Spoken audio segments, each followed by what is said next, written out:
to the Recovery Daily podcast. I'm your host, Rachel Miller. I'm a stroke survivor and grateful recovering alcoholic. Today's topic is humility, taming our ego. I recently mentioned that taking the drink away doesn't take the darkness away. It just helps it stop growing. I've talked about how when I have things that are bugging me and I don't talk about them, they get stuffed into this dark place. And over the years of active alcoholism, that dark place just became overstuffed with fear and anger and sadness and just everything, all the emotions that I wouldn't let myself feel, and I would just pour alcohol over top of them so that I didn't have to feel them. All of that stuff ended up getting stuffed down in the dark place. So when I finally took the drink away, and they were kind of, naked in there, and they needed to be pulled out of the dark place. They didn't go anywhere when I stopped drinking. They just sat there raw. And that's where the pain starts. That's where you have to start feeling it. You got to let yourself feel it in order to get it out of there. And so it takes a lot of work to empty out the dark place. And so there's still this quandary of getting out of yourself. So once we'll say fast forward, you've been working through a lot of these suggestions and starting to talk through, go to a therapist, get professional help if you need it, and you're starting to pull that darkness out of you to make room for joy and serenity. There's still this, okay, now that that's all out of there and I'm seeking joy and serenity, where do I find it? How do I'm always talking about seeking joy, and where do you find it? So I have found joy most often outside of myself. As interesting as that is, joy is something that you feel on the inside, but you don't seek it on the inside. You seek it out around you. And often the joy is found in other people. I have found that by making that shift, after I'm able to really focus on myself, get professional help, and start taking a look at myself and getting things manageable at least, then I start to have a little more time and energy for other people and being able to focus outward instead of inward. And so you guys know I could talk all day long, but I can talk all day long about being kind and loving. That's part of my paragraph that I read before I go to bed. Have I been kind and loving to others? Well, I can say that I've been kind and loving, but I can tell you also that I have a hella ego.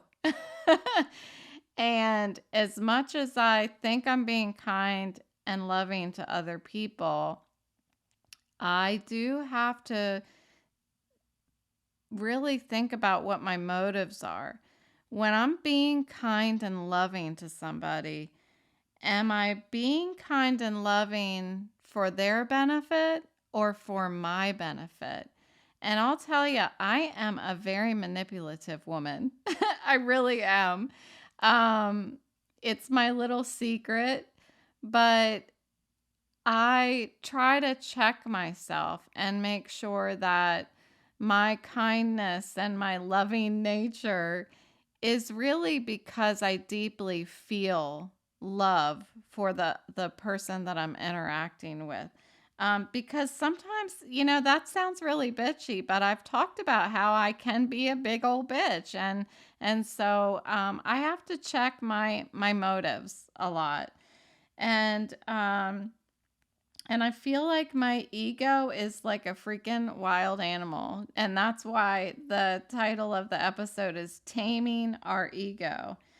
I have to be a lifelong student. I have to, now that I've emptied out that dark place, now that I've started to practice a lot of this recovery ideas and suggestions and all that stuff, um, I have to continue to be a student. I can't just let my ego take over and be like, oh, I got this. I know what I'm doing now. Because you see where it gets me, as soon as we talk about it in sobriety, as soon as we think that we've got this thing licked and we're fine and we don't need any more fellowship or anything like that, that's when people go start drinking again. And the same thing applies today with this recovery.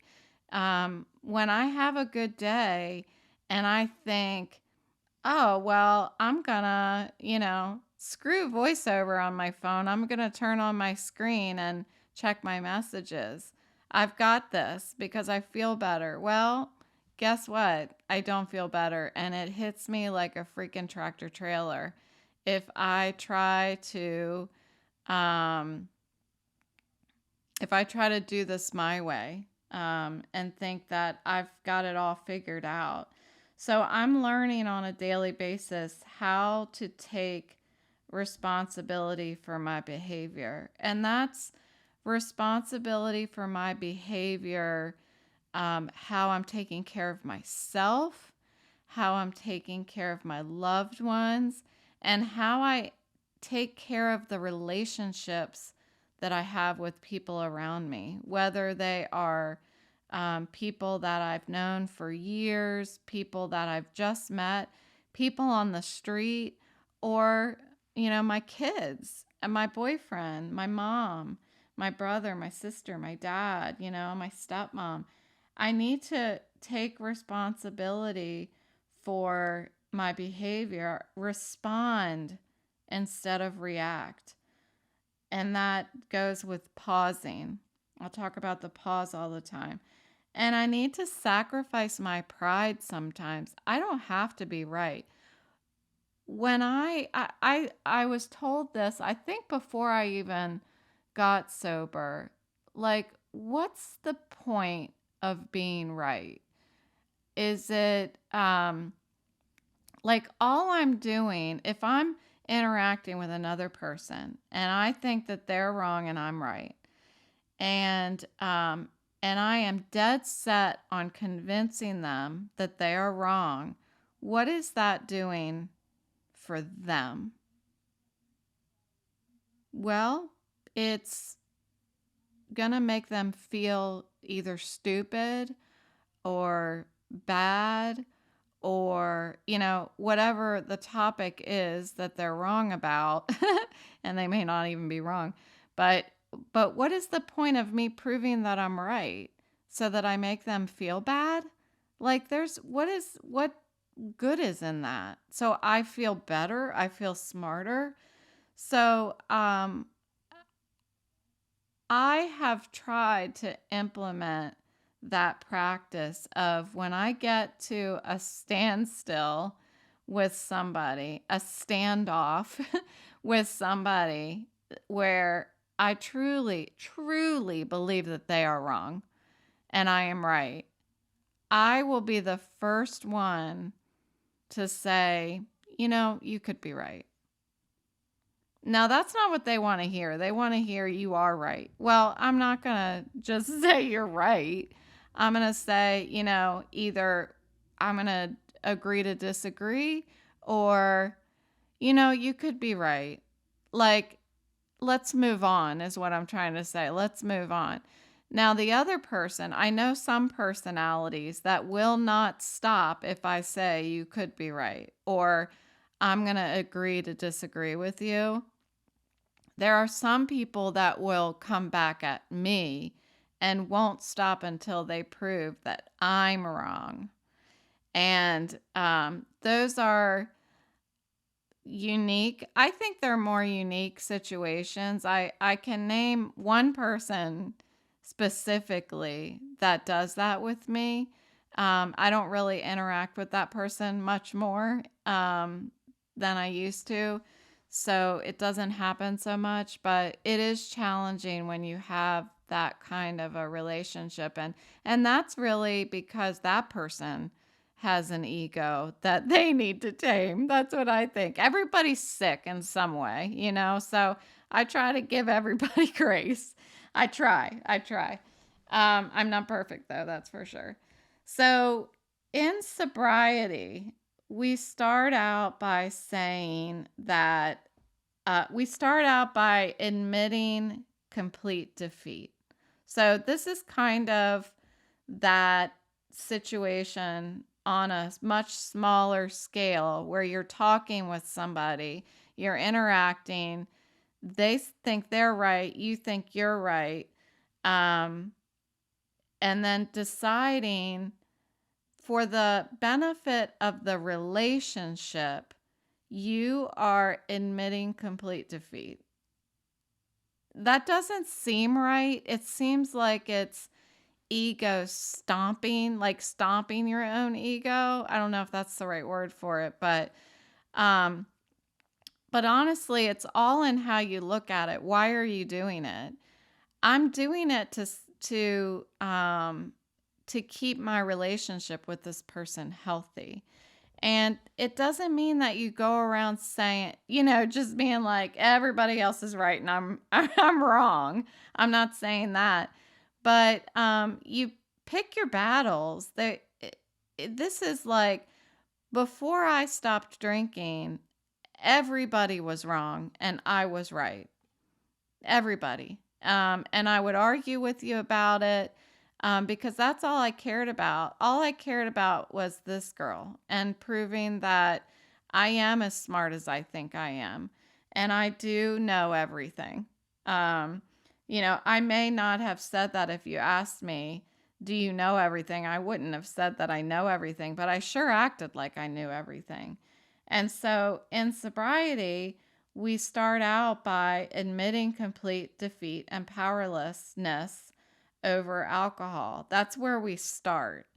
Um, and by being able to kind of really just roll over and be like, that's it. I can't do it my way.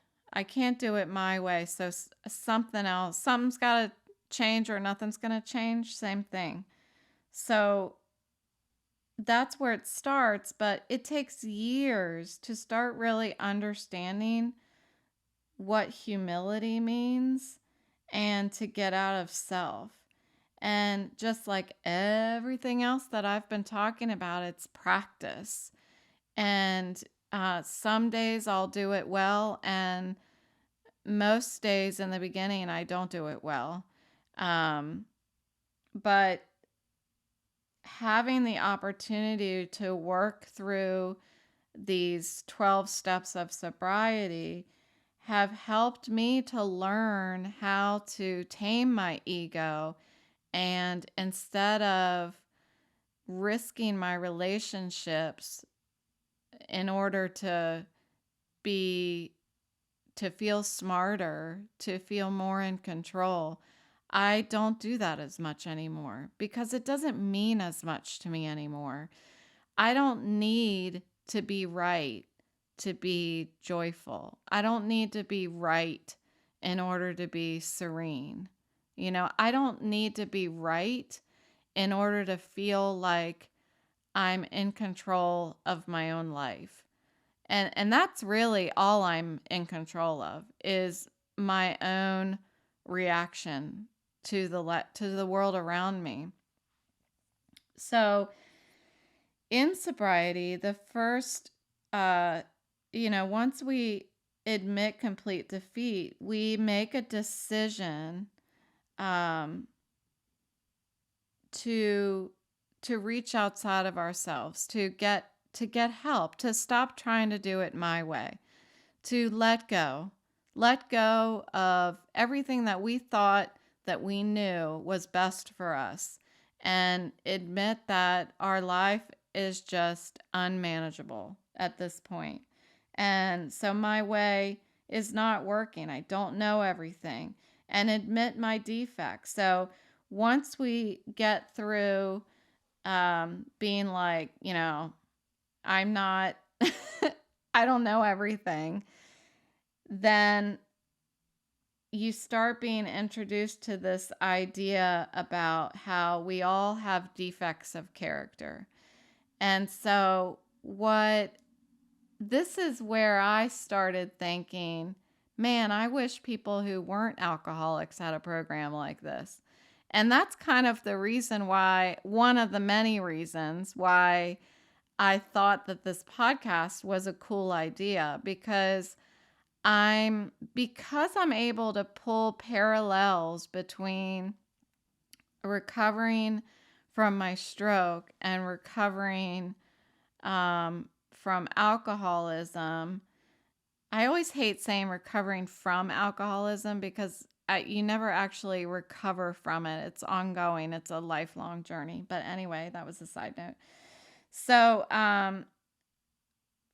to be able to draw parallels, more and more the episodes seem to be applicable to just life in general, just people learning how to live. I learned how to live without alcohol, and then it just keeps building and building on top of it. So now I'm living without alcohol, but I still need it. I still need all of these ideas and suggestions and stuff. So it's just been great for me to share it and be able to apply it to what I'm going through now, which is, a little over 7 years later after starting sobriety. So recognizing these defects and giving them a name. So I'll give you a couple examples here about what some of my defects are. This is what I mean by defects, and once I'm able to have some humility and name the defects, then I'm able to start looking at them on a daily basis. And that's where that paragraph comes in that I read every night to myself, is where did these little guys rear their ugly heads today? So here are some examples. When am I judging others? I noticed that so here's an example. Like, when I am public speaking, I, for the longest time, had this anxiety, and part of it was because I felt like I was being judged. I felt like I was on a stage and I was being judged for who I am, what I sound like, what I look like, and I wasn't sure if I was good enough, whether I was smart enough. Why am I smart enough and think I know everything off the stage, but on the stage, I'm not sure if I do. That's just a side thought. But what I realized is, do I feel that way because that's how I'm looking at others on stage? So I started really looking at that. I started looking at how I am perceiving somebody else who's public speaking while I'm in the audience. And there is, I was judging people. I honestly was. I was judging if they are good at what they're doing, if they sound like they know what they're talking about. And, but what I was not judging is what they look like. Because honestly, if somebody's on stage and they know exactly what they're saying and what they're talking about, they could have three heads. I could give a shit what they look like, you know? And so by taking a look at my own behavior, I was able to improve my own public speaking just a little bit more, recognizing that I don't need to worry about what I look like.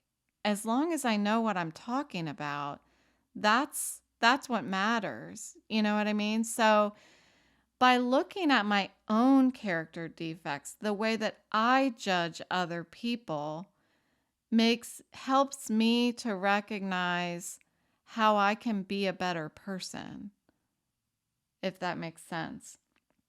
So when am I judging other people? And I'm getting raw. It sounds nasty to say that I judge other people, but but I do. You know, that's the God's honest truth.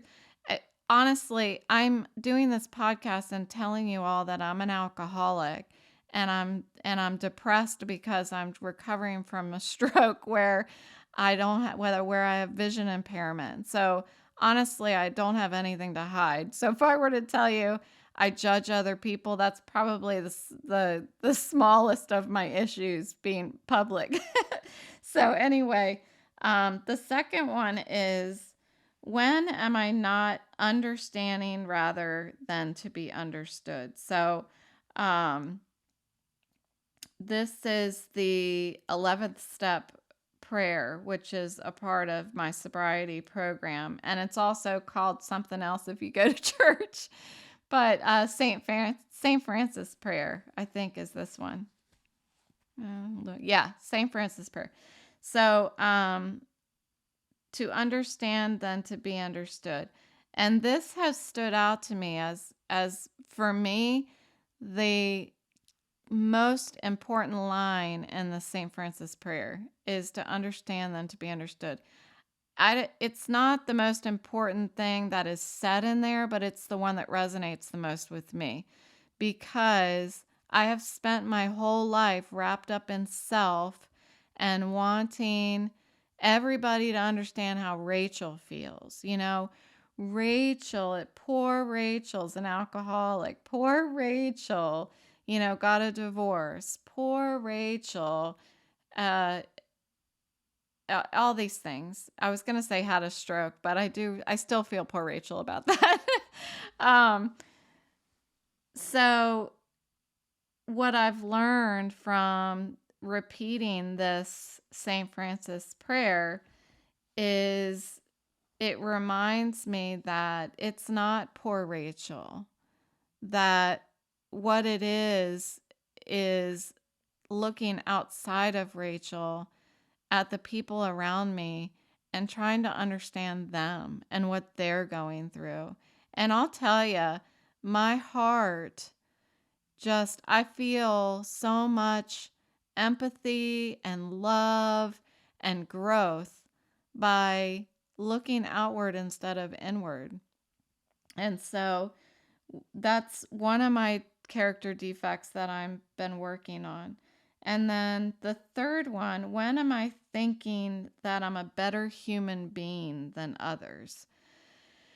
And this is this is embarrassing, I think, that I would be able to admit to this, but I think that in my life there had been times, mostly when I was drinking, that I was so sloshed or out of my mind that I would look at somebody else and be like, you know, I wouldn't word it that way to myself, but when I reflect on that feeling, it was almost like I felt like I was a better human being than them.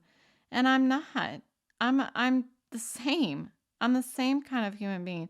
There's nobody, there's nobody that is better than anybody else, with all of our defects, with all of our impairments and everything that we deal with as a society of human beings. I am not any better than anybody, no matter who they are. If I'm better at my job than somebody else, I'm still not better at being a human being than they are. And that's what's important for me to realize, that I may be better, I may be a better driver than the person driving next to me on the highway, but I'm not a better human being than them. Um, you know, I I may be better at raising my kids than another woman who I see mistreating their kids. But I'm not a better human being than her. I'm still not, because I don't know what she has gone through in her life that has put her in the situation where she's treating her kids that way. I don't think that it's right, but what is she dealing with that is making her have to be that way? Whatever it is something that a human being would be challenged with. And so I'm not better than her. I still am not better than her. Um, and honestly, maybe I can be helpful in some way, depending on, the situation. So there's this book called Drop the Rock, which is a part of very well known in sobriety. And the book is about a bunch of sober people who set sail for the island of Serenity. And as they start taking off, in their boat, they look back and see that there are folks that they've left behind. Um, and those folks are, standing on the shore, and one of them starts swimming towards the boat, but is holding a big rock over her head. And everybody in the boat is like, drop the rock, drop the rock. And she's swimming and she's trying to get to the boat, but she can't get there because she's holding onto this rock and she won't let it go. And so no matter what kind of encouragement anybody tries to give her, only she can drop the rock. Only she can make the decisions to let go of her character defects, and join the journey with all the other folks in sobriety. And it really is just a beautiful concept, and it reminds me of what I'm talking about today. So in sobriety, after step one, and making that decision, that admission, the rest of the steps are really a way of life. They're a guide for living, and we talk about people going through all of the steps, and it's all about admitting your role where you've damaged relationships with other people. I'm totally generalizing and summarizing, so I don't mean to sound dismissive about the steps. They're absolutely life changing. But just to summarize, it's about building back those relationships, but it starts from within us, and we have to start by looking at our own character defects, and then we talk about those with another person, and then we start approaching our relationships and working through those. So that's really the part of the program that I'm talking about, but it very much applies to anybody. You don't have to be an alcoholic to active or in recovery to practice this type of behavior. And that's why I think it's so great to share. I have to remain willing to get out of self and put others first.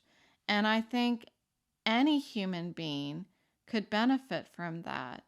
I was reminded by a friend today that when we are dealing with a relationship and there's something wrong, you're in an argument with somebody else. What is wrong is not the other person. What's wrong is you.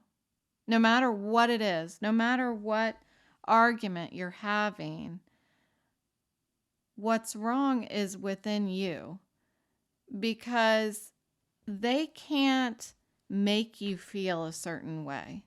It's your choice. I've talked about that also in previous episodes, that our feelings are choices and nobody can make us feel this way.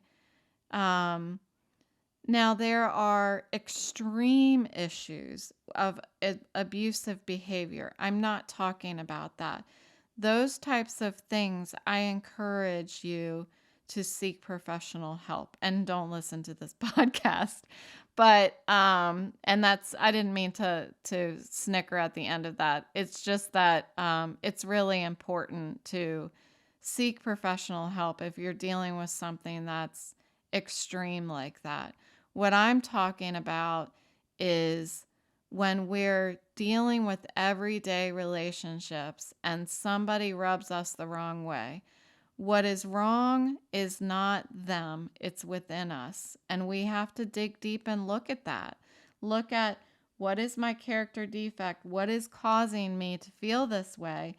And how can I respond to it? Not how can I react and blow up at the other person or be like, uh, calling them names and such, but looking inward and figuring out, okay, these are the facts. This is what I've been handed. What am I going to do with this? Because it's my choice. I can do whatever I want. It's my life. It's the only thing that I get to control, is how I am going to respond to other people. And it takes so much practice. It takes so much practice. So I'm 49.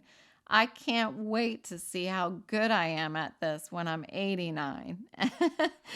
um, so remaining a student, by focusing outward, we are able to be more rewarded on the inside. In sobriety, we say, in order to keep it, we have to give it away. So in order to make ourselves better on the inside, to keep sobriety, we have to give it away. We have to focus outward and help other people, because that's really where the joy and the serenity and the healing is trying to help other people. And so, another piece from the 11th step prayer, or the St. Francis prayer, is, it says, by self forgetting we find. And that is absolutely just, I feel that so deeply now. In the beginning of all of this, I didn't really understand what that meant. By self forgetting we find. But really, by letting go of just, by just being, by letting go of whatever I'm stressed about, anxious about, sad about, but maybe not even let it go. Maybe just put it beside me, just stick it on my nightstand like I talk about. Just, keep it beside you. You know it's there. You don't have to carry it around, but just be for a little bit. And by just being, you can just be available to other people. And and I don't know about you, but when I make somebody laugh, or I see somebody else smile because of something that I said, I just am so lifted and more joyful because I've made a positive impact on somebody else. So there's also a writer poet named Ian S. Thomas, and he has this quote, and I want to read it. So I was supposed to have it on my lap and prepared for you, but I didn't. So this is the quote. It's and I heard this on calm.com today, and it really resonated with me. So Ian S. Thomas says, "And every day the world will drag you by the hand, yelling, 'This is important, and this is important, and this is important. You need to worry about this, and this, and this.' And each day it's up to you to yank your hand back, put it on your heart, and say, 'No, this is what's important.'" So that's really just, it's great. It's really great. I might have to print that out and like put it on my wall or something like that. So anyway, that was Ian S. Thomas quote. And the book that I referenced in this episode is called Drop the Rock. And although it's focused on sobriety, it's just really a great read. So I recommend it. And that's what I have for you today. Thanks for listening. Let's go out and tame our egos, and I will talk to you tomorrow.